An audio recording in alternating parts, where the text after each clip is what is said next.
senhores do mundo. Muito grata por sua iniciativa de realizar essas audiências públicas que têm sido fundamentais para ouvir vários setores da sociedade diante desse enorme ataque que representa essa reforma da Previdência. Eu queria começar, senador, cumprimentando também o senador aqui presente e os demais que estão aqui e nos acompanhando também pela internet e meus companheiros de mesa. Eu queria começar abordando a gênese dessa reforma. Essa reforma vem por meio de recomendações dos organismos internacionais, do FMI, do Banco Mundial e do BIS. O BIS, que quase ninguém fala dele, senador, ele se auto-intitula Banco Central dos Bancos Centrais. BIS, Banco de Pagamento Internacional. A série de acordos estabelece: o BIS é inviolável, artigo 2. O BIS tem total imunidade, artigo 4. O BIS tem absoluto poder monetário. O BIS está acima de todas as leis mundiais. O BIS não pode ser controlado por ninguém. O BIS é um Estado livre com sua própria força policial. Também é um instituto que, durante a Segunda Guerra Mundial e também um pouco antes, foi um lugar no qual os que eram chamados de inimigos, os nazistas e aliados, se encontravam. Eles trocavam, por exemplo, ouro e dinheiro que eram roubados dos judeus e outras pessoas. Então o BIS, Banco de Pagamentos Internacionais, é um clube no qual todos fazem acordos amistosos. E essa sede de controle se assegura de manter o sistema financeiro, monetário e econômico tal como ele é. E é ele que manda, ele que determina. Por isso que às vezes a gente vê como justificativa em alguns documentos do governo de que esse tipo de reforma está sendo feita em vários países do mundo, porque vários países do mundo se submetem ao BIS. Né? Então, essa reflexão é importante, especialmente nesse dia 13 de maio, porque ainda somos escravos, senador. Somos escravos do sistema financeiro mundial, encabeçado pelo BIS, pelo Banco Mundial, pelo FMI. É o único valor real da terra, está sendo retirado, extraído. Eles fazem isso usando o sistema financeiro. Abaixo do banco principal, o BIS, Banco de Pagamento Internacionais, encontramos o FMI, o Fundo Monetário Internacional. As pessoas podem ler sobre isso nos jornais, também está no Banco Mundial. Estas duas instituições frequentemente ajudam, entre aspas, os países se necessário. Na realidade, o que eles fazem é criar uma dívida de uma maneira que o país jamais poderá pagar. Então, o que é que está por trás dessa reforma? É mais um privilégio para os bancos, tá? Qual o verdadeiro objetivo da PEC 6 de 2019? É desmontar o modelo de solidariedade que nós conseguimos conquistar em 88 com muita luta. Não caiu do céu, foi conquistado com muita luta. Como que essa PEC desmonta? Ela corta R$1 trilhão que vão deixar de chegar nas mãos de aposentados, pensionistas, beneficiários da Seguridade Social, atingindo principalmente os mais pobres. Ela representa imenso dano às finanças públicas, na medida em que esse trilhão que deixará de chegar nas mãos das pessoas, deixará de chegar também na economia, porque essas pessoas que recebem aposentadorias, pensões, etc., elas não são especuladoras. Elas usam esse recurso da pensão, da aposentadoria, etc., para ir à feira. O feirante contrata um ajudante, o ajudante leva o dinheiro para a mãe dele. Esse dinheiro gira a economia e, em grande parte, retorna ao governo por meio do pagamento de tributos. Então, é uma PEC que prejudica as pessoas, prejudica principalmente os mais pobres e prejudica as finanças públicas. Por que está sendo arrancado esse R$1 trilhão das mãos das pessoas? Para pagar parte da capitalização. Capitalização individual que só favorece setor financeiro. Não oferece garantia alguma à classe trabalhadora e representa imenso dano às finanças públicas devido ao elevadíssimo custo de transição e demais consequências. Por exemplo, o INSS, de quem optar pela capitalização, vai parar de chegar no governo. O INSS paga pelas pessoas e pelos empregadores. Dados oficiais comprovam que esse é o objetivo da PEC: desmontar o modelo de seguridade social e abrir espaço para a capitalização.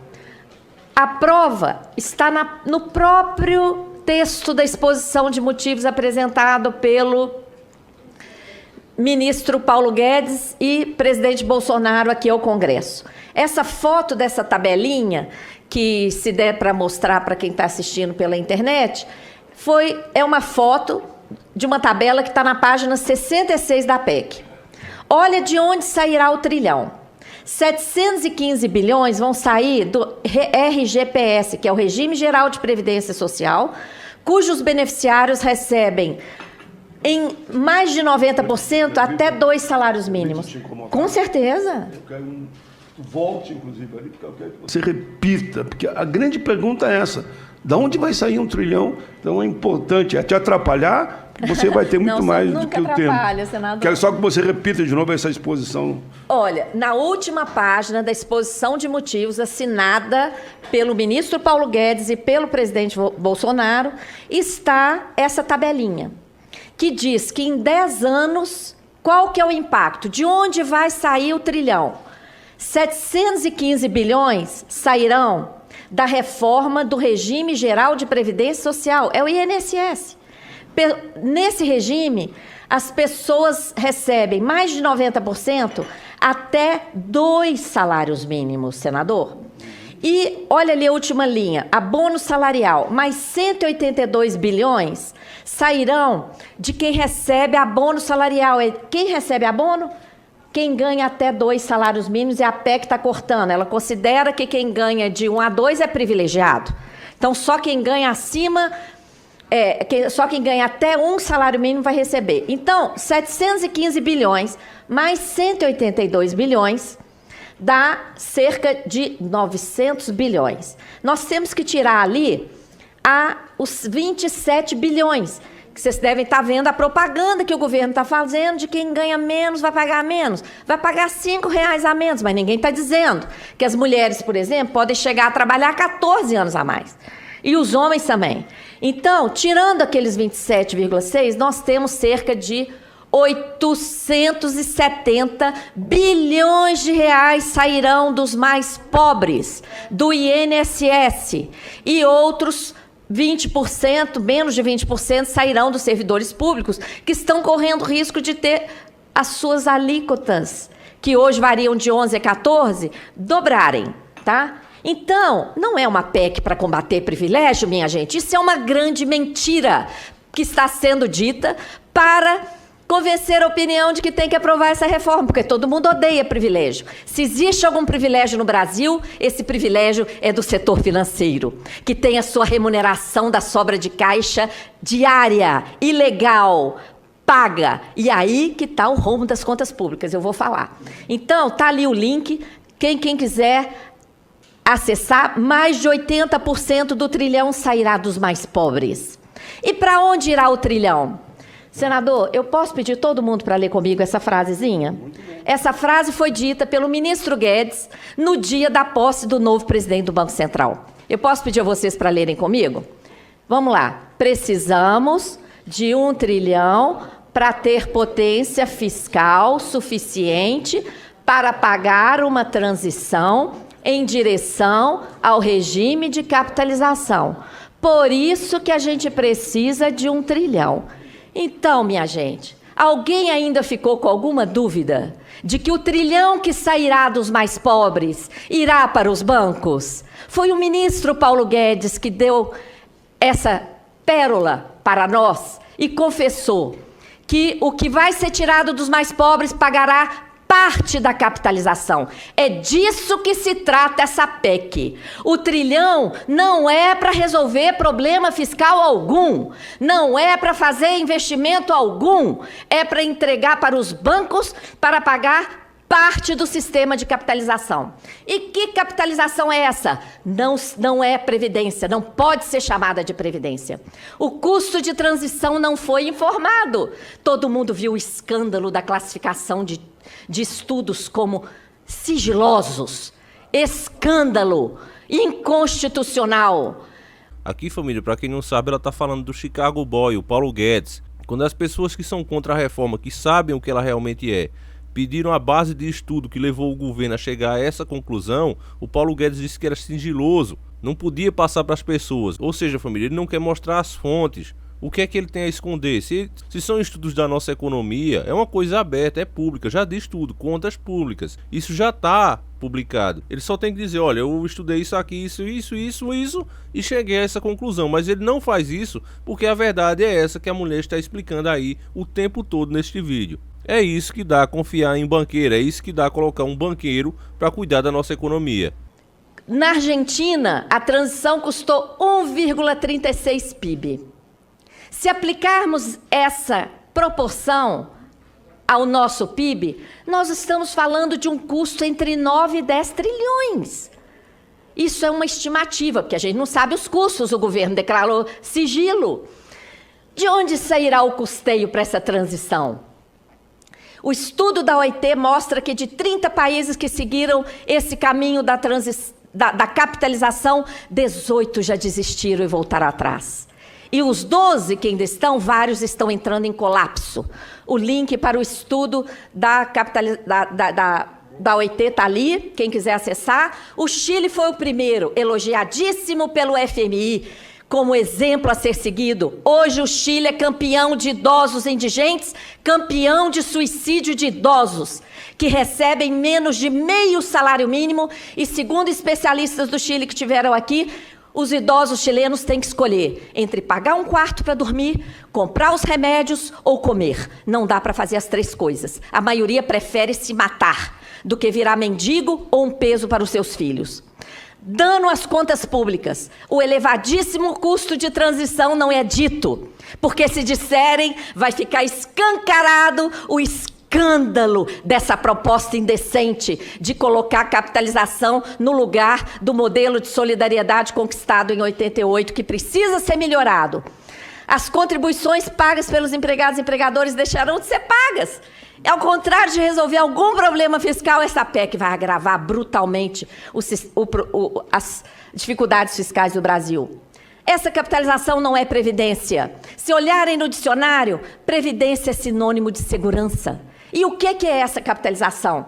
É uma aplicação financeira individual de altíssimo risco, elevadíssimo custo de administração. Se vocês depositarem R$1.000 na sua poupança, vocês terão R$1.000 na poupança. Mas se vocês depositarem R$1.000 nessas continhas do esquema de capitalização, vocês não terão R$1.000, porque de cara os fundos cobram no mínimo 15% de administração.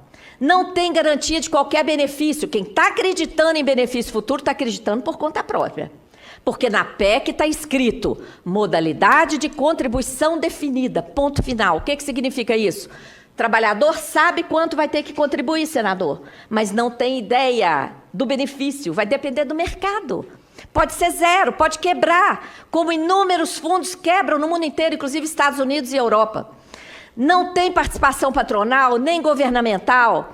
É um escândalo. Esse folheto que os internautas estão vendo aí na tela, eu estou distribuindo aqui no plenário.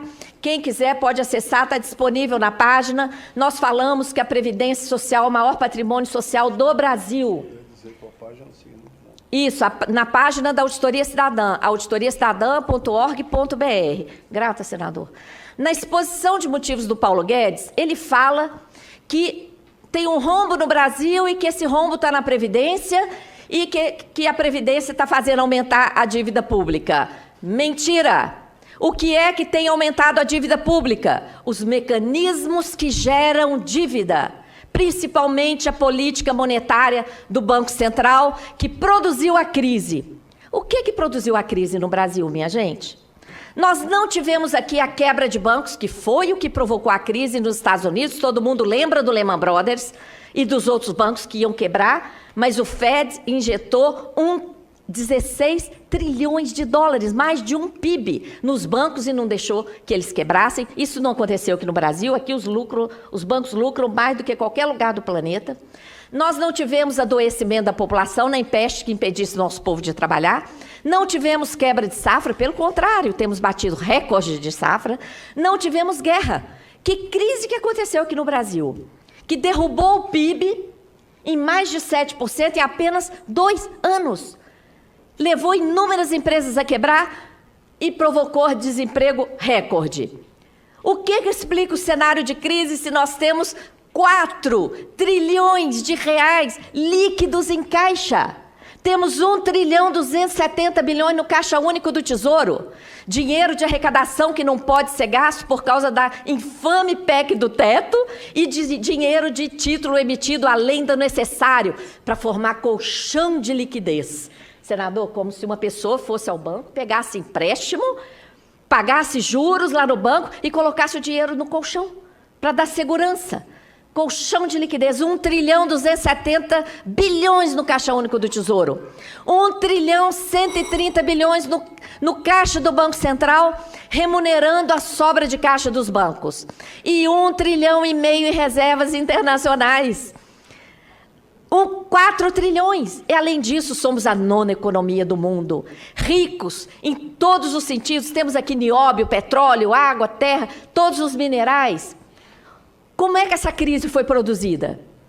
Olha só, nós tivemos esse dado, esse gráfico, é do Tesouro Nacional. Olha essa montanha azul, é o superávit primário de 1 trilhão que nós produzimos ao longo de 20 anos. 1 trilhão de superávit primário. De repente, olha lá a inversão, senador. Sem que tivéssemos tido aqui no Brasil nenhum dos fatores que produzem crise no capitalismo. Olha o comportamento das contribuições da Seguridade Social. Recorde. Todos os anos sobravam dezenas de bilhões de reais na arrecadação das contribuições sociais. O sistema de seguridade social brasileiro é altamente sustentável. Foi sustentável desde a Constituição Federal até 2015, inclusive, sobraram dezenas de bilhões de reais. E esse dinheiro não foi poupado para eventuais períodos de crise, foi desviado por meio da DRU, principalmente, para pagamento de juros e para cumprir a meta de superávit primário. De repente, as contribuições não deram conta e o governo teve que completar. Mas nem aí há que se falar em déficit. Quem fala em déficit, senador, nunca leu o artigo 195 da Constituição, que prevê a participação dos orçamentos públicos e o conjunto de contribuições sociais. Durante décadas, até 2015, inclusive, os orçamentos públicos federais nem precisaram contribuir. As contribuições foram mais que suficientes, tá? Só a partir de 2016 que o orçamento federal teve que contribuir, tá? E houve muita sobra. A arrecadação vinha subindo também. De repente mudou, tá? De 95 a 2015, enquanto produzíamos aquela montanha de 1 trilhão de superávit, a dívida explodiu. Saiu de 86 bilhões em 95 para 4 trilhões em 2015. O que fez a dívida crescer, então? É evidente que não foram investimentos e gastos sociais, porque estávamos produzindo superávit primário. O superávit é a sobra de recursos depois de pagas todas as despesas com a manutenção de todos os poderes, executivo, legislativo, judiciário e Ministério Público, e depois de pagas todas as despesas com todos os serviços prestados à população. Sobrou 1 trilhão. E a dívida pulou de 86 bi para 4 tri. Por quê? Por causa dos mecanismos que geram dívida. Olha onde está o déficit. Enquanto produzíamos superávit primário, o Banco Central produzia déficit nominal, brutal, por causa dos juros abusivos que são praticados no Brasil, os maiores do planeta, e outros mecanismos. Olha lá o déficit do Banco Central.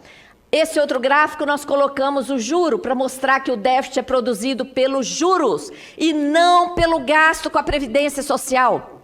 Previdência não é problema, é solução.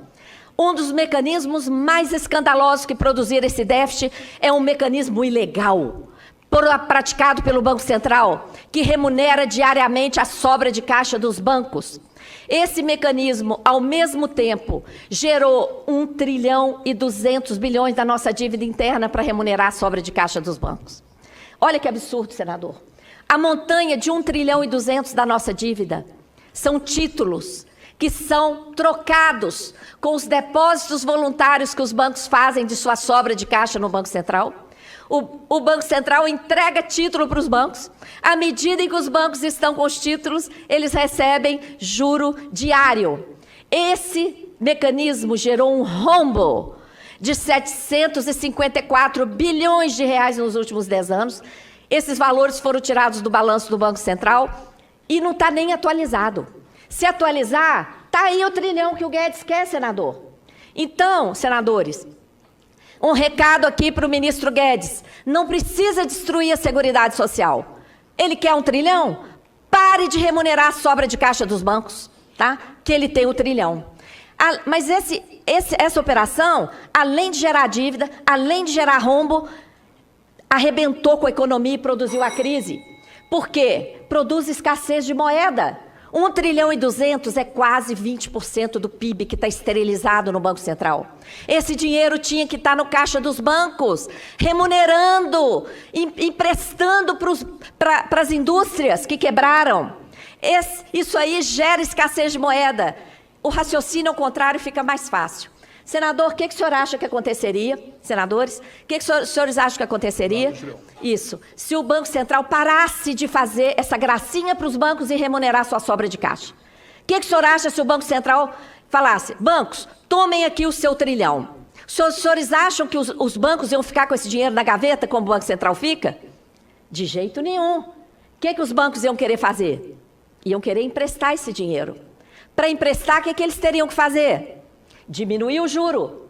Então, juro de mercado é essa indecência aqui no Brasil, porque o Banco Central garante a remuneração de toda a sobra de caixa, diariamente, de forma cumulativa. E foi isso que provocou a quebradeira de empresa.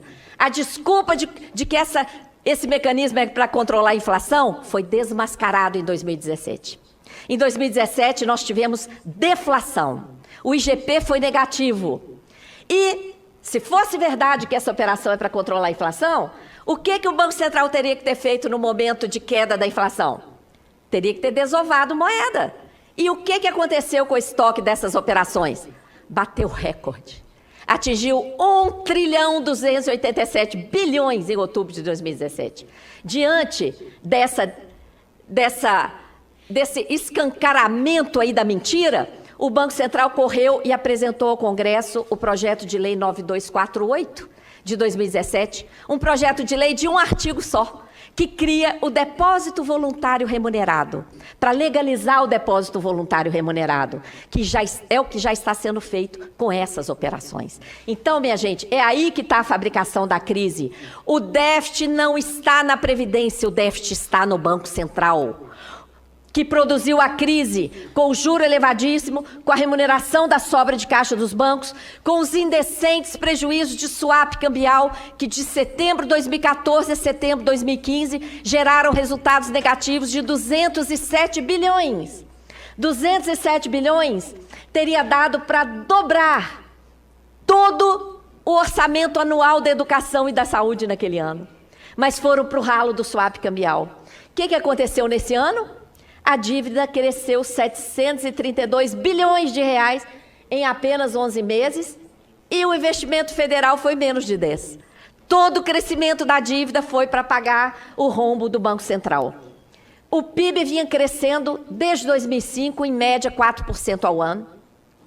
De repente, 2015 também caiu. Então nós vimos, de repente em 2015... produzíamos superávit, paramos de produzir, passamos a produzir déficit. A arrecadação virou o superávit da Seguridade virou e o PIB virou, sem que tivéssemos tido aqui no Brasil nenhum dos fatores que produzem crise que foi provocada pelo Banco Central. Enquanto a economia brasileira arrebentou, as empresas quebraram, provocaram enorme desemprego, o que aconteceu em 2015? O lucro dos bancos foi recorde. Foi 96 bilhões. E eles ainda fizeram uma provisão de 187 bilhões.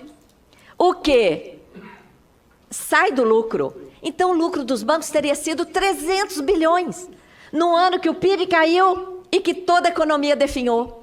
Banco não produz riqueza, é evidente que existe um mecanismo que transfere recurso para o setor financeiro. E esse mecanismo é o sistema da dívida, principalmente por meio da política monetária do Banco Central.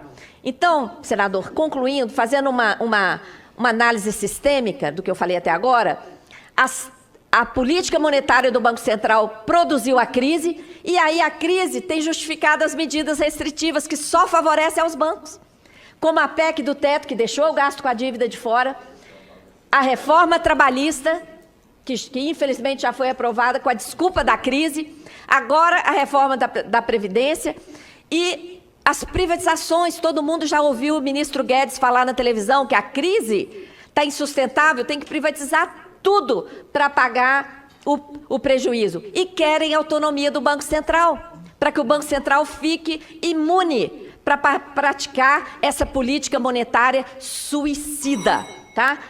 Querem mais. Olha, já se apoderam de metade do orçamento federal todo ano, já se apoderam do patrimônio nas privatizações, querem se apoderar do nosso principal patrimônio social por meio da reforma da Previdência e não estão satisfeitos.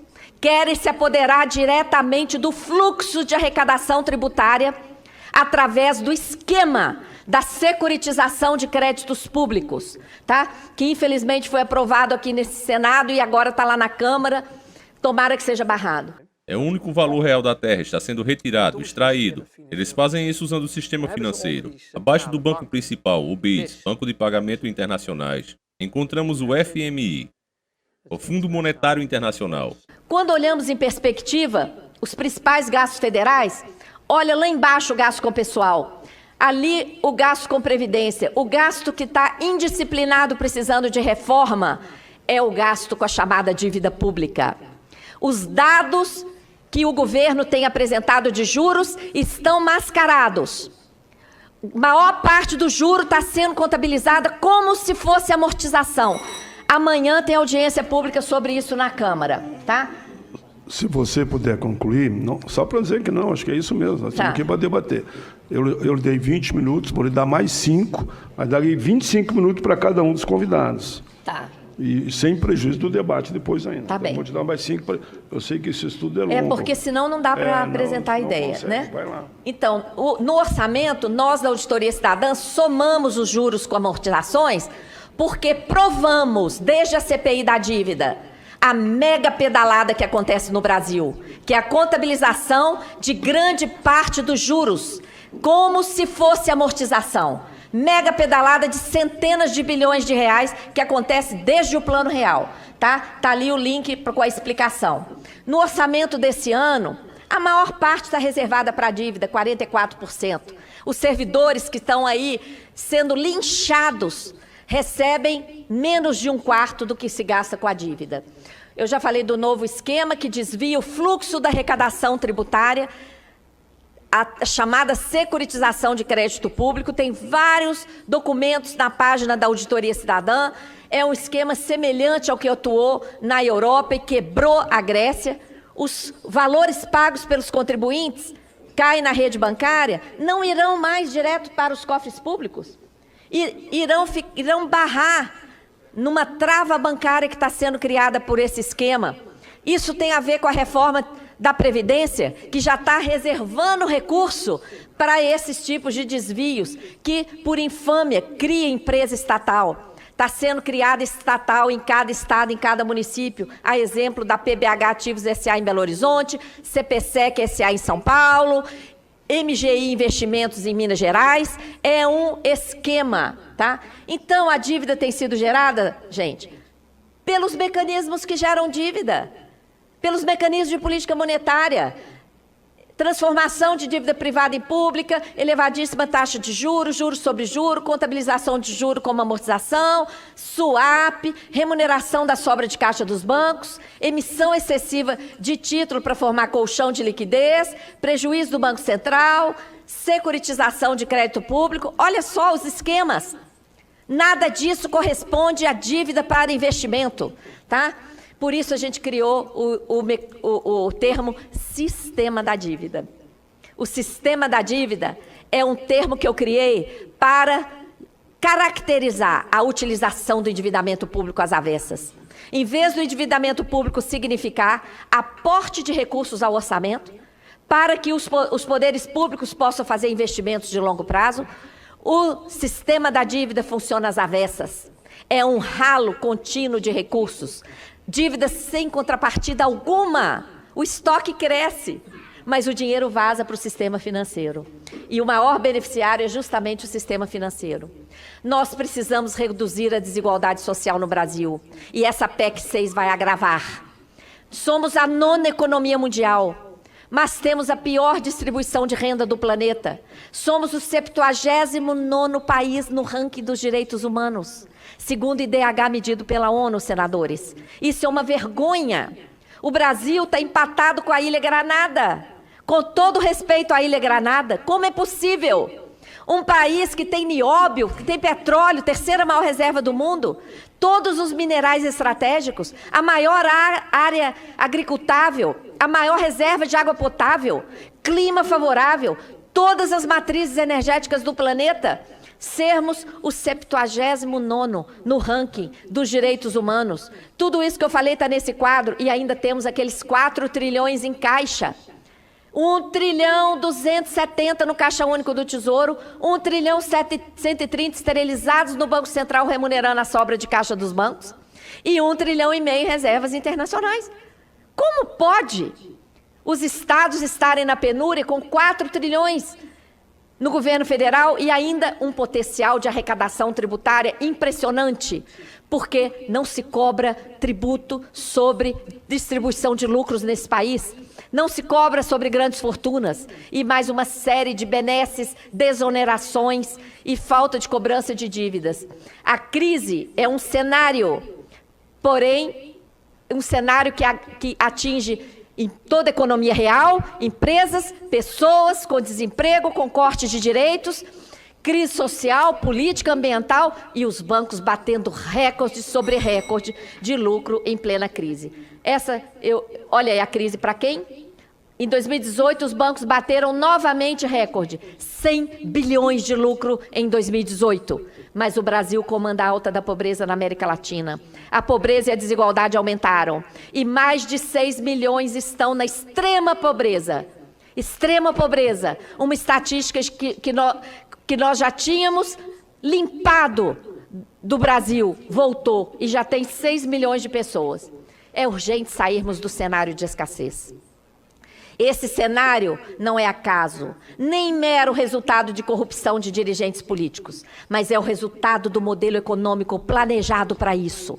É um modelo que concentra a renda, que se sustenta no sistema da dívida, no modelo tributário regressivo, na política monetária suicida praticada pelo Banco Central e no modelo extrativista irresponsável para com as pessoas e com o ambiente. Muito grata, convoco a todos para seguirem as nossas páginas no Facebook, Auditoria Cidadã da Dívida, e web, auditoriacidadã.org.br. Muito grata, senador. Um Estado que vai lutar para fazer com que um país rico como o nosso deixe de ser servo no cenário internacional. Uma vez que é ponto de vista meu e do grupo que está comigo, que riqueza não é um papel pintado. Riqueza não é um papel emitido nos Estados Unidos. Riqueza é um subsolo como nós temos, o mais rico do planeta. Riqueza é uma fonte de energia inesgotável que os países dos trópicos têm, como o nosso. Fonte essa que nos dá, em um dia de sol, o equivalente em energia a mais de 300 mil usinas de Itaipu. Os países ditos ricos não têm energia. Se não tem energia, não tem nem futuro. E por isso é que existe toda essa gritaria internacional, né, da qual infelizmente fazem parte dirigentes nossos, no sentido de tentar convencer a população brasileira que ela não tem futuro, que ela é pobre mesmo e que tem que abrir o mercado, abrir tudo. Essa é a nossa tese. O governo nosso será absolutamente nacionalista. Como é que se erige a questão de doutrina ideológica do mundo moderno? Uma tese segundo a qual nós somos inferiores, nós somos mal dotados pela natureza e só nos cabe extrairmos nosso próprio sangue para entregar àqueles que, como verdadeiros vampiros, sugam todo esse mesmo líquido precioso das nossas entranhas.